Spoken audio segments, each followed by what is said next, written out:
En fait, la question que je voulais savoir déjà, c'était comment faire pour, concrètement choisir la SGI, bien que parce qu'on nous a demandé de faire un choix et il y avait la liste des SGI qui était présentée. Il fallait faire le choix. Mais je me suis demandé, poser la question, comment est-ce qu'on peut vraiment choisir quelque chose qu'on ne connaît pas? Est-ce qu'à ce niveau, on ne doit pas être dirigé par ou bien orienté par le coach? Ça, c'était la première préoccupation et la deuxième, c'était justement toujours concernant la SGI. Est-ce qu'on peut créer plusieurs SGI à la fois? C'était, déjà ces 2 là pour ne serait-ce que maintenant, parce que j'ai d'autres questions. Alors, donc la première partie de la question, quelle SGI?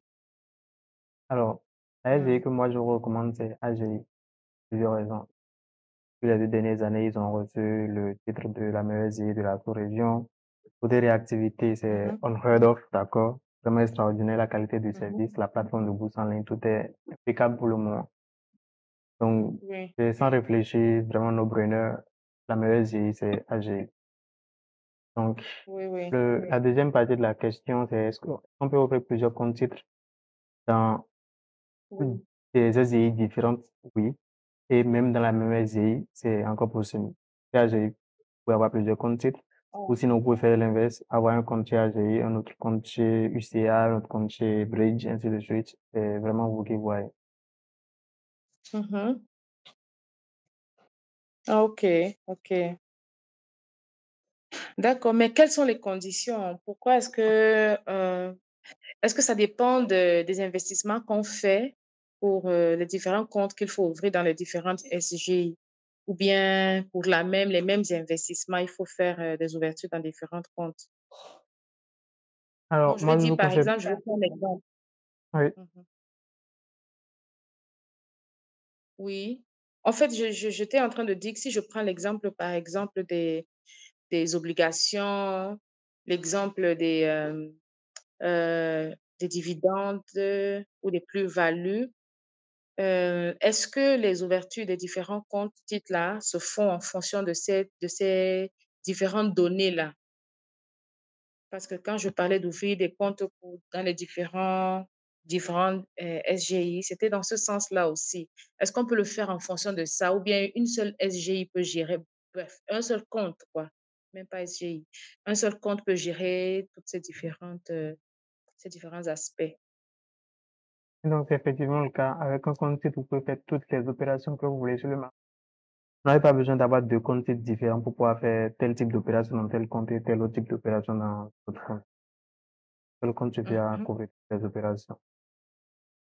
Mmh. Et donc, ce que les gens font généralement, la raison pour laquelle certaines personnes choisissent d'avoir deux comptes titres, par exemple, c'est pas objectif en réalité. Donc, ils vont se dire, d'accord, pour les frais d'université de mes enfants, je vais dédier à ça le premier compte titre. Et le second compte titre, je vais dédier ça à ma retraite, par exemple. C'est vraiment une séparation par objectif qu'ils font. Mais sinon, juste avec un seul compte titre, vous pouvez faire tous les investissements que vous voulez sur la BRVM. Mmh. OK,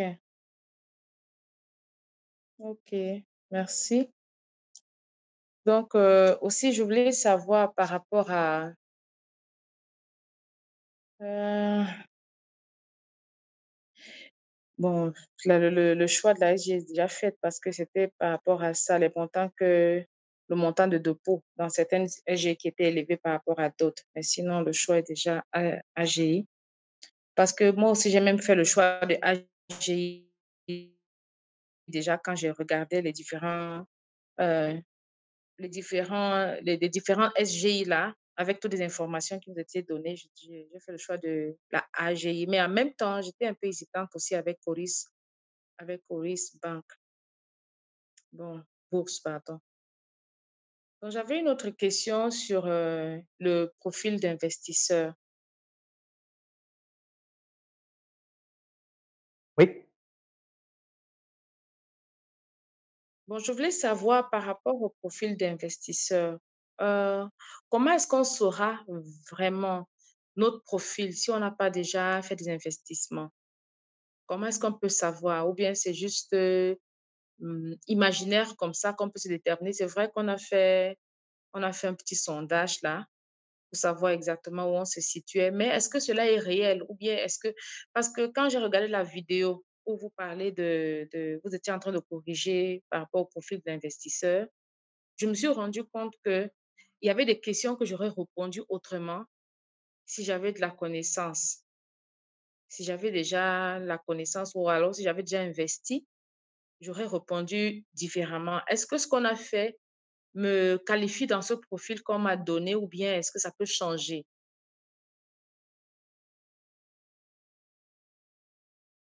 Dans le profil d'investisseur, une question de caractère, de personnalité, trait de personnalité, voilà. Donc, ce n'est pas, Mmh. vous n'avez pas besoin d'avoir déjà investi sur le marché 1 an ou 2 ans avant de connaître votre profil d'investisseur. Donc, pour aller beaucoup plus en détail, je vais vous demander quelle question, par exemple, vous croyez que la réponse à cette question-là va changer quand vous allez commencer par investir. Quelle est la question en réalité? Les questions étaient un peu du genre il y a une que bon, j'ai pas ça avec moi là, sinon je voulais vraiment ouvrir ça pour, mon ordinateur me fait un peu défaut là maintenant. Je voulais ouvrir ça vraiment pour, répondre à la question exactement. Mais sinon, c'était Mais un peu sinon, du genre, si je peux essayer de paragrapher ça, paraphraser ça. C'est un peu du genre, en fait, quand vous avez donné la réponse, votre réponse, je me suis retrouvée dans votre réponse. Mais je n'avais pas compris la question à l'immédiat quand elle était posée, parce que je me dis, elle était un peu technique. Il fallait déjà être sur le terrain pour comprendre certaines réalités du terrain avant de répondre à cette question. Et moi, je l'ai répondu juste en fonction de la compréhension de l'instant que j'avais, de l'heure que j'avais. Eh bien, c'est vrai que mon profil, je suis tombée dans le profil toujours, comment? Équilibré. Oui, mon profil était équilibré. Mon profil était équilibré, mais je ne comprends pas exactement ce que ça veut dire un profil équilibré, quoi, pour moi.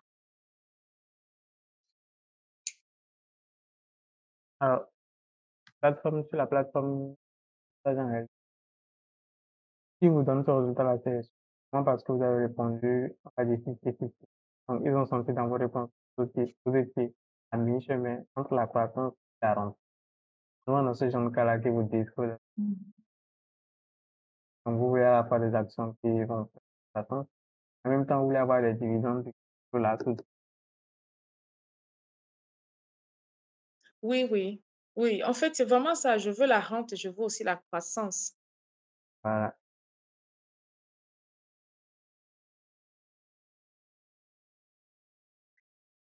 Donc, OK, c'est ça qu'ils n'entendent pas profil équilibre.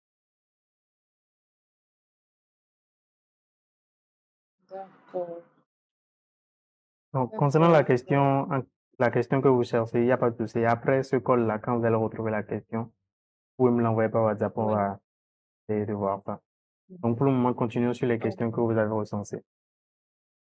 Oui, d'accord, merci.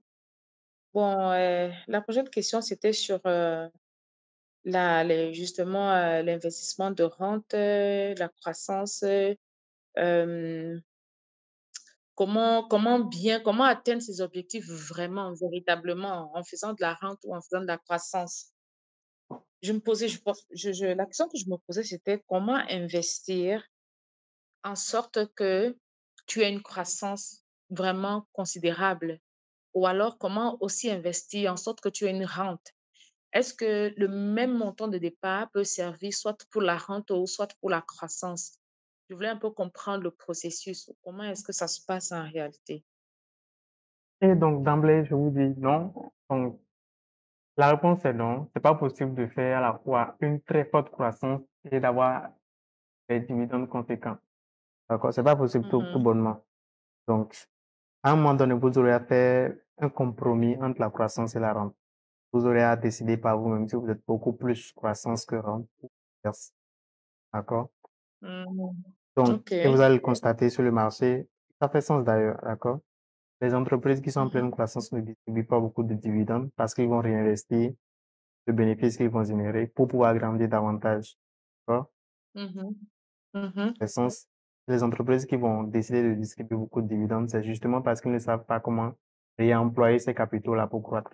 Ils décident de distribuer parce qu'ils sont vraiment en phase de maturité. Ils ont saturé le marché Mhm, ou des événements similaires. Donc, non, il n'y a pas mhm, d'entreprise qui à la fois, mais ça n'existe pas, qui à la fois propose des dividendes vraiment mirobolants et on a une très forte mhm. croissance, ça n'existe pas. Bah, mécaniquement, c'est impossible. Donc, Ok. vous aurez à faire ce compromis-là. Maintenant, oui, l'autre chose que je voulais dire, c'est pour les objectifs, effectivement, le deuxième module de la formation, donc il y a module numéro un, quel est votre objectif financier. Dans ce module-là, vous allez Mhm, comprendre, vous allez avoir à définir clairement vos objectifs sur le marché. Qu'est-ce que vous voulez accomplir, mhm, d'accord? Donc, quand vous serez là, vous verrez beaucoup mhm, plus clair sur ce que vous voulez faire. Et donc, et quand vous verrez mhm, beaucoup plus clair sur ce que vous voulez faire, ça va vous aider à déterminer quel est le chemin optimal pour y arriver. Donc, je vous prends un exemple, par exemple, si vous voulez faire, si l'objectif c'est la retraite, donc faire en sorte que oui. ce portefeuille-là puisse couvrir vos frais lorsque vous serez en retraite et que là, tout de suite dans le portefeuille, vous n'avez pas grand-chose, d'accord? Et vous voyez Mhm, l'écart entre maintenant et le jour de la retraite. Donc, le gap qu'il faut faire, si le gap est conséquent, donc si vous faites, par exemple, du fois 30 ou du fois 50, n'est clairement pas avec de la rente que vous allez faire ça. Du fois 30 ou du fois mhm, 50, c'est clairement de la croissance qu'il faut pour faire ça. D'accord? Je ne sais pas sur quelle période, d'accord? Mais ça, c'est clairement de la ouais. rente. Sorry, de la croissance, c'est pas de la rente. Par contre, si c'est que vous voulez, vous décidez, par exemple, que le portefeuille, c'est pour prendre, je ne sais pas, pour commencer par payer le loyer, là, par exemple. Vous voulez que l'année prochaine, les dividendes servent déjà à payer le loyer. D'accord? Et que là, Oui, tout de suite, oui. vous aviez déjà Mhm, une épargne, enfin, ou je dis n'importe quoi, sous le matelas, on est d'accord que c'est dans un compte en banque quelque part. Que vous décidez de le déplacer sur la mhm, BRVM. Ah oui, l'année prochaine déjà, ça peut suffire. Que cette épargne-là peut déjà commencer par, avec les dividendes, suffire à couvrir vos loyers. D'accord? Ça, c'est de la rente qu'il vous faut. Donc, je dis tout ça pour dire que quand vous mhm, allez faire le module numéro un, quel est votre objectif? Vous allez voir quel est le chemin qui vous permet d'atteindre votre objectif de manière optimale, de manière la plus rapide possible. mhm, C'est de la croissance, c'est de la rente. mhm. Bon, ça veut dire qu'on ne peut pas dire qu'on va investir soit dans les entreprises de croissance ou bien investir aussi dans les entreprises déjà qui ont comment, à croissance limitée ou low, comment dire, à peu de croissance, qui ne croissent plus beaucoup, quoi. Oui, On c'est ne peut pas faire possible. les deux à la fois. Mhm, Donc, ce que les gens font généralement, c'est dans le portefeuille, ils vont avoir deux types d'actions. Les fast growers, donc les actions à pas de croissance, et les slow growers, mhm. les entreprises qui vont distribuer beaucoup Voilà de le dividendes. slogan. Oui. Donc, oui, vous pouvez faire ça. On peut faire ça. On peut aussi faire ça ou bien c'est même requis. Ah, ok. Donc, comme je le dis encore une fois, ça dépend de vos besoins, de votre objectif. Qu'est-ce que vous essayez Mhm, d'accomplir? Si ce que vous essayez d'accomplir demande de faire une performance, enfin, qui est très au-dessus de la moyenne, très clairement, il faudra migrer, enfin, constituer le portefeuille de telle sorte que ce soit principalement constitué de fast growers. Par contre, si vous n'avez pas besoin mhm. de faire une très forte performance pour atteindre l'objectif que vous vous êtes fixé, dans ce cas, juste de la renta pour suffire. C'est pourquoi tout dépend en réalité de l'objectif que vous Mhm. vous êtes fixé. OK. En fait, c'est parce que comme je suis vraiment équilibrée, je suis mitigée entre les 2 et je me suis dit: «Peut-être j'ai pensé, peut-être il faut aller avec les 2 puisque la croissance, c'est à le non, le la rente la dividende, c'est à long terme. La croissance, pardon, c'est à long terme. Qu'est-ce que je dis? Non. Je veux dire que, investir pour, la retraite, par exemple, c'est long terme. Oui, c'est ça que je voulais dire. Mais la rente, c'est à court terme. Or, j'ai besoin des 2. J'ai besoin des 2. Est-ce que je peux pas diviser mon portefeuille? Est-ce que je ne peux pas déposer de l'argent en sorte que je fasse des investissements, les placements dans les fast growers, et en même temps que je fais aussi dans les slow growers en fonction. Est-ce que le marché ne nous permet pas quand même à un moment donné de voir que bon, tu peux mettre ici ou bien tu peux mettre là-bas? Donc, techniquement, oui, c'est possible. Comme je viens de le dire tantôt, vous pouvez avoir tant d'actions dans votre portefeuille que vous voulez. Vous pouvez avoir des fast growers, des slow Mhm, growers, des stalwarts. Tout ce que vous voulez dans le portefeuille, vous pouvez l'avoir. Une mhm, fois encore, et c'est pourquoi ça rejoint la première chose que je disais, que généralement les gens qui ont plusieurs portefeuilles, c'est parce qu'ils se fixent plusieurs objectifs et ils veulent voir clairement pour oui, chaque objectif quelles stratégies ils sont en train d'adopter. Donc, celui qui a des portefeuilles, ok. qui dit premier portefeuille retraite, second portefeuille, alors pour prendre en charge le loyer par exemple. Donc, lui, il veut voir clairement dans le Mhm, premier portefeuille retraite que là, il est en train de faire de la croissance. Et dans le second portefeuille, mhm, il veut pouvoir s'assurer donc qu'il est en train de faire de la rente pour pouvoir payer son loyer l'année prochaine. Donc, cette mhm. séparation-là, en fait, ça lui Oui, permet de pouvoir vraiment gérer les choses de manière ah, mais, différente, divisée, voilà.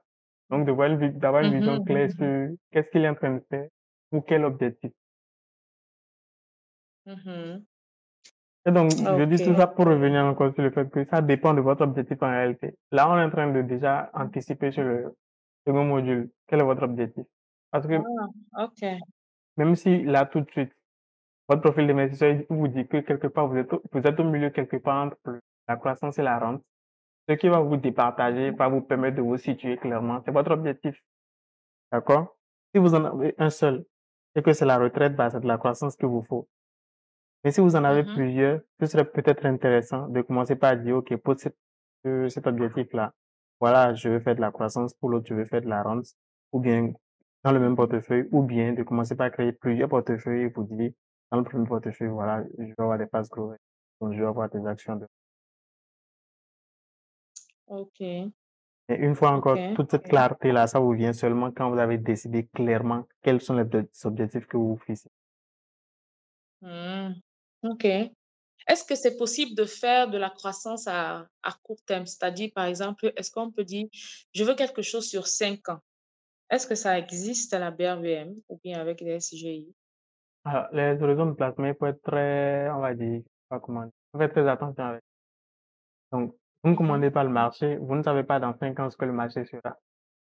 Donc, moi, par exactement. exemple, Corrèze Banque, sur lequel je suis très intéressé, je ne peux pas dire que dans Mhm, 5 ans, voilà, exactement de cette manière que Corrèze Banque va performer. Je n'en sais absolument rien. Et si je le dis un jour, c'est que je débloque juste, je raconte des conneries, d'accord? Tout ce mhm, que je peux mhm, dire, c'est que sur le long terme, Coris Bank va battre le marché et de loin. D'accord? Parce que là, tout de suite, c'est très décoté. On voit la croissance que c'est en train de faire. S'ils maintiennent ce cap-là, ils vont battre le marché et de très loin. C'est tout ce que je sais. mhm. Mais je ne sais pas vous dire, Oui, dans 5 ans, Coris Bank fera ça, oui, ou bien dans 3 ans, Coris Bank fera oui. ça. Je n'en sais absolument rien. Donc, c'est pas possible Hmm. de Non, en faire fait, ce non. genre de Mhm, prévision-là en réalité. mhm. D'accord. Non, en fait, c'était pas une prévision sur les entreprises. Je disais, par exemple, si tu veux, disons que quand on parle, par exemple, de préparer sa retraite, quoi. Si on se dit, si c'est dans 5 ans, est-ce qu'on peut fixer le terme 5 ans? Comme par exemple, on fixe les thèmes 10 ans, 20 ans, comme je vois, j'ai l'habitude de voir 10 ans, 15 ans, 20 ans. Donc, je me demandais, est-ce qu'on peut ramener le thème jusqu'à 5 ans? Au bout des 5 ans, qu'est-ce que C'était vous espérez accomplir, par exemple? Quel est l'objectif au terme des 5 ans? c'était peut-être, disons, préparer la retraite. Je prends un exemple. Et beaucoup plus en détail. Je ne sais pas, ah bon, ok, vous n'avez pas encore fait le portefeuille. Donc, je prends un exemple, je Non, dis pas n'importe vraiment. quoi. Je dis qu'il y a un montant X dans le Mhm, portefeuille, que c'est déjà ouvert, qu'il y a un montant mhm, X dans le portefeuille. Donc, pour votre retraite, je ne sais pas, disons que vous voulez avoir, alors je ne sais pas. Donc, vous voulez avoir un montant Y dans le portefeuille à la retraite. D'accord? Donc, mhm. sur les 5 ans, si vous faites 5 ans, il faudra passer sur les 5 ans là, de X à Y, n'est-ce pas? Oui. Ok. Donc, la question maintenant, c'est de ça, que vous posez indirectement, c'est est-ce qu'au bout des 5 ans, je suis sûr que je vais passer de X à Y? C'est ça. Et ça, vous n'en savez absolument rien. Ok. Mmh, Au bout des mmh. 5 ans, vous pouvez passer de X à Y, comme au bout des 5 ans, vous pouvez ne pas passer de X à Y. Mhm. OK, OK. OK, je vois, je vois. D'accord, merci, c'est noté. Et la prochaine question, pardon, c'est par rapport au c'est toujours aux investissements. S'il faut se lancer aussi dans les obligations, parce que c'est un peu, c'est vrai que c'est pas autant rentable, mais c'est sûr. Si je privilégie, la rente et les obligations, est-ce que c'est une bonne stratégie? Est-ce que c'est quelque chose de bien que je suis en train d'adopter? Ça dépend de votre investisseur. Donc, vous m'avez Mhm. dit, quand vous avez dit que vous étiez équilibré, donc une croissance mirante, je ne crois pas que ça aille avec, heu, enfin, les investissements en Avec le obligations. Vous profit? pouvez dédier une partie de votre portefeuille aux obligations, mais pas 100%. Donc il y a par exemple des gens qui vont faire l'exercice Mhm. de l'investisseur et je sais plus le terme qu'ils utilisent, mais un synonyme, c'est conservateur. Ils sont du genre conservateur, mais dans l'autre fait conservateur. Donc c'est des gens qui Mhm. ils ne veulent pas nécessairement de la performance, d'accord, mais ils veulent juste que s'ils mettent X francs dans le portefeuille, à la fin de la journée, qu'ils récupèrent leurs X francs. Ils ne veulent pas X francs moins quelque chose. Mmh. D'accord? Donc, Mhm. ça, Mhm. ils Mhm. auront D'accord. la majeure partie de leur portefeuille en obligation. Mais d'après ce que vous m'avez dit, vous êtes quelque part au milieu, Mhm. entre la croissance et la rente. Je ne crois pas que vous soyez Mhm. aussi conservatrice, d'accord? Si vous y tenez Non. à avoir des obligations, d'accord, mais a priori, ce ne sera pas une très grande portion de votre portefeuille. Mmh. OK. D'accord. Parce que je me disais que peut-être ça te permet d'accroître un peu, d'avoir un peu plus de revenus. C'est ce que je pensais, hein, que ça pouvait être une bonne chose entre autres, quoi, d'avoir un peu Donc, tout plus ce de que ça peut vous revenus. permettre de faire, c'est d'avoir plus de sécurité, pas plus de revenus. OK. Parce que les rendements Bon, c'est un des avantage. obligations, vous pouvez facilement enfin, atteindre ça avec les dividendes de la BRVM. Je dis facilement, c'est presque garanti en fait. Les rendements des dividendes, le rendement Mhm. moyen des dividendes de la BRVM, ça tourne autour de 7%. Les obligations, c'est entre 5 et 6%. Mhm. Et 6,5, d'accord. Voilà. Donc, a priori, vous choisissez une bonne action de rente, vous battez le marché des obligations à plat de couture. D'accord. Mhm. Donc, Mhm. les OK. obligations ne vont pas vous apporter plus de revenus, mais les obligations Oui. vont vous apporter plus de sécurité, plus de stabilité, moins de volatilité. OK. OK. OK. Oui, ça aussi, ça ne me dérangerait pas. Parce que pour quelqu'un, par exemple, c'est la raison pour laquelle je disais que je ne sais pas si vraiment le questionnaire m'a beaucoup aidé, moi particulièrement, parce que je me dis, bon, si je veux pas préparer ma retraite forcément, si je ne veux pas forcément préparer la retraite, c'est ça. Est-ce que parce que je pense que la sécurité, c'est aussi la sécurité, c'est aussi une bonne chose. Est-ce qu'il ne faut pas que je fasse des dents et avec la rente également, les 2 là? Bref, je ne sais pas, je ne sais pas. Je me posais des questions, en fait. Et donc, ça montre juste que vous êtes prête pour passer au second module, les objectifs. Quand vous allez vous asseoir Mhm. et décider clairement quel objectif vous voulez Ce viser, que je fais. d'accord, là où vous Mhm. verrez beaucoup plus clair sur ce que vous devez faire maintenant. C'est juste parce que D'accord. vous ne vous êtes pas encore assise et vous ne vous êtes pas encore dit, OK, là, clairement, je veux dédier ce portefeuille-là à la retraite ou bien aux frais d'université d'un enfant ou bien à payer les loyers là tout de suite. Vous n'avez pas encore fait cet exercice-là. Mhm. C'est pour ça que vous ne savez pas encore clairement Mhm. quel sens vous devez aller. AGI, l'AGI. Je ne parlais pas de la SCI. Je disais que c'est parce que vous n'avez pas encore défini clairement votre objectif que vous ne savez pas encore dans quel Mhm. sens orienter votre portefeuille, le portefeuille que vous allez créer. Ah, Vous ne d'accord. savez, Oui, oui, voilà. oui. Mhm. Mhm, je comprends, oui. Oui, en fait, quand je parle de AGI, c'est parce que je suis un peu aussi préoccupée par rapport à cette question, pas forcément de AGI, mais de SGI. Oui, En fait, parce que je me pose, comment est-ce que je peux créer mon compte à partir d'ici? Comme je vous disais, je suis à Kinshasa et je me demandais comment est-ce que je vais créer le compte à partir d'ici. Je me posais réellement cette question, comment ça se fait? Je vais leur écrire juste par mail et ils vont m'envoyer tout le formulaire que je vais remplir et tout ça. Comment ça se passe en réalité? effectivement, tout se passe en ligne, soit par email, soit par Mhm. WhatsApp. Donc, moi, déjà, pour ouvrir mon Mhm. compte, je n'ai pas eu à me rendre en agence, c'est juste tout envoyé. C'est juste le jour même qu'elle m'a demandé de déposer les pièces physiquement, sinon donc oui, ça se passe en ligne, on va vous demander les pièces à fournir, vous allez fournir les pièces, on va vous retourner le contrat, Mhm. vous pourrez lire la compagnie et retourner. Tout se passe vraiment en ligne.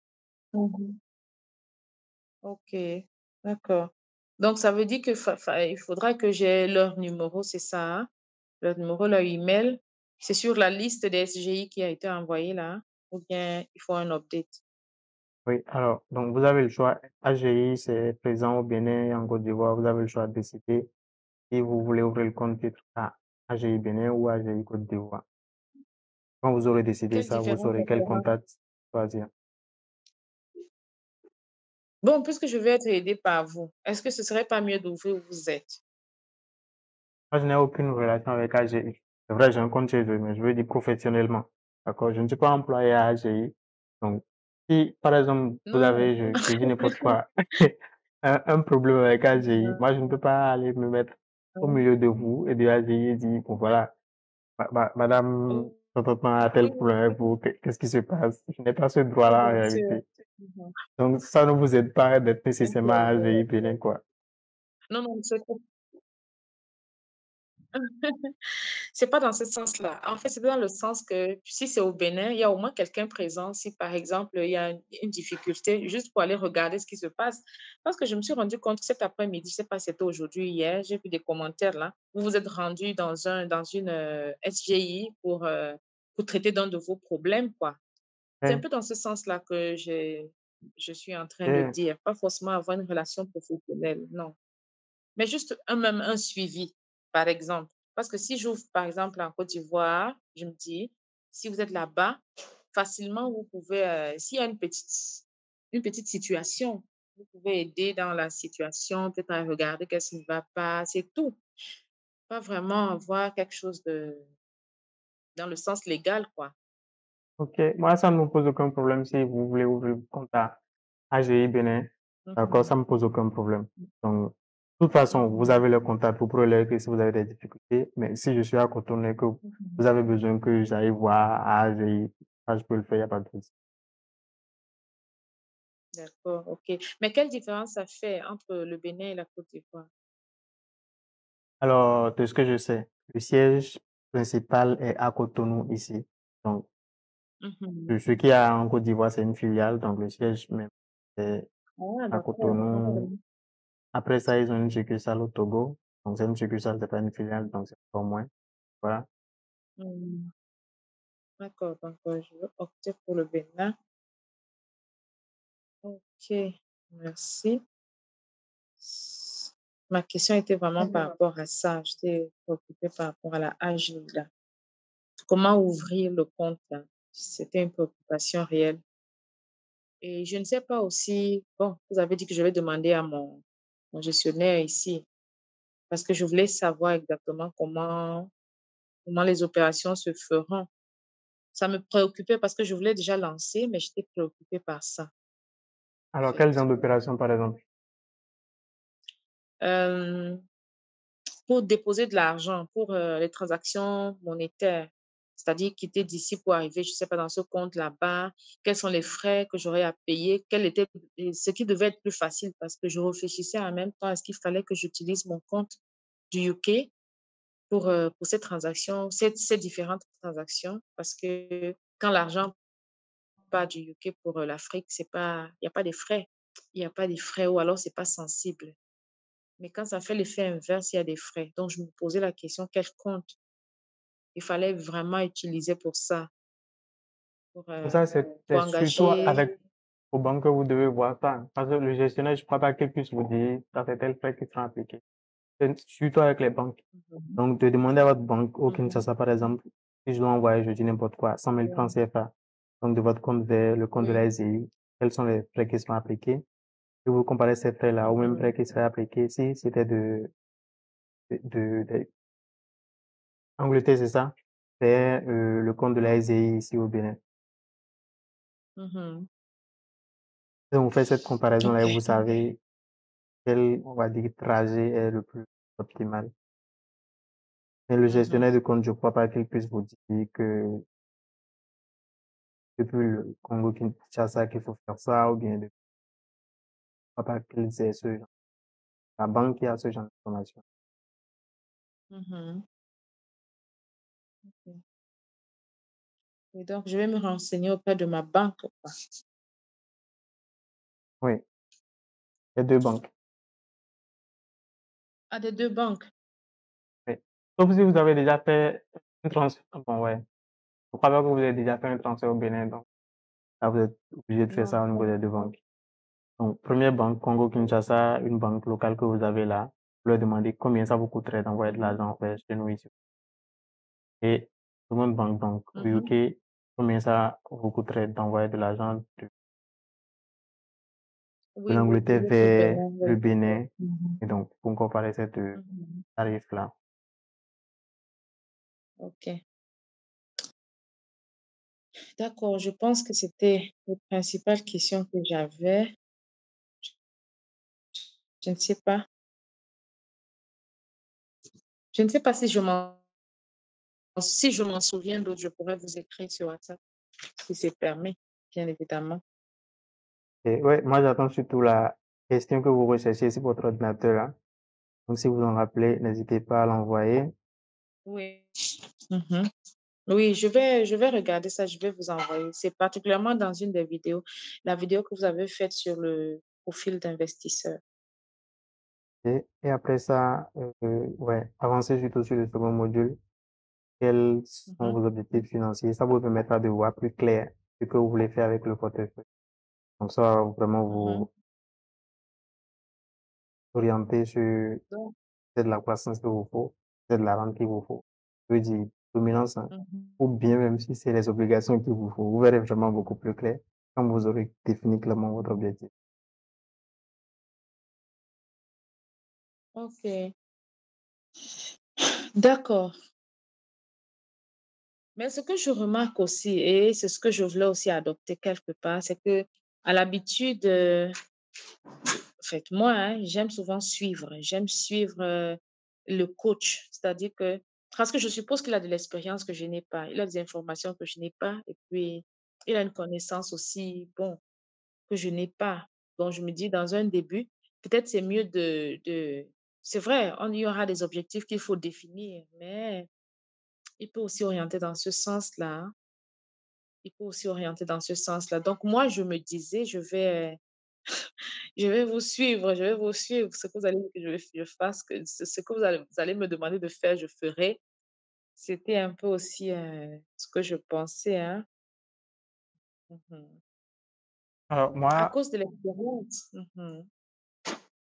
moi, mon profil est peut-être assez particulier. Moi, j'ai 29 ans. J'ai beaucoup de temps pour investir sur le Mhm. marché. Et donc, je peux me permettre de Mhm. prendre des risques que vous, par exemple, dans votre cas, vous ne pouvez pas vous permettre de prendre. Et donc, ce n'est peut-être Mhm. pas idéal ou optimal pour vous de vous calquer exactement sur ce que moi je fais. C'est pourquoi c'est vraiment important de faire Mhm. l'exercice et de définir son objectif par la suite. Ces 2 choses-là vous permettent de voir clairement ce dont vous avez besoin. Mhm. OK. Oui, Parce que au fur et à mesure que nous sommes en train de causer, c'est comme si je vois exactement ce dont j'ai besoin avec les explications que vous avez données. Parce qu'avant, en fait, je vois réellement que j'ai pas besoin de préparer aussi ma retraite maintenant, en fait. Moi, je me dis, hein, bon. euh, non, ça, tout ça, ça montre juste que vous êtes prête à passer au second module, à définir l'objectif. Parce que là, vous allez vraiment faire cette réflexion-là. C'est toute une introspection qu'il vous faut faire toute seule, quelque part, et décider si c'est le moment de préparer la retraite ou pas. C'est ça. En fait, au fur et à mesure qu'on parle, je vois déjà où je suis en train de me définir. C'est pas forcément la retraite, mais je me rends compte que c'est la rente. Et je suis, en fait, c'est pour ça que je disais, bon, OK, je vais juste te suivre, mais bon. Et puis, bon, pardon, hein, pardon, je sais pas, peut-être j'ai pris beaucoup de temps, mais je voulais poser une autre question sur la plus-value là. Je réfléchissais par rapport à ça aussi. Et je me demandais à quel moment est-ce qu'il faut faire à quel moment est-ce qu'il faut essayer de taper dans la plus-value parce que c'est un peu aussi, c'est aussi un peu comme, je ne veux pas dire la rente, mais c'est aussi un moyen de recevoir quelque chose, quoi. C'est un autre moyen. C'est pas forcément rente, mais c'est un moyen de recevoir quelque chose. Quand est-ce qu'il faut en tout cas, vous avez dit que je suis le prochain module, hein, peut-être tout ça, c'est dans le prochain module. Exactement. Si je me trompe pas, alors je vais voir rapidement.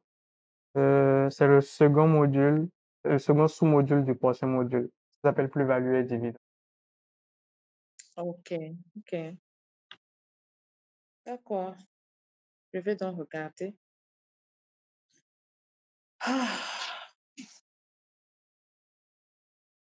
d'accord, vraiment, merci beaucoup, monsieur Akpat.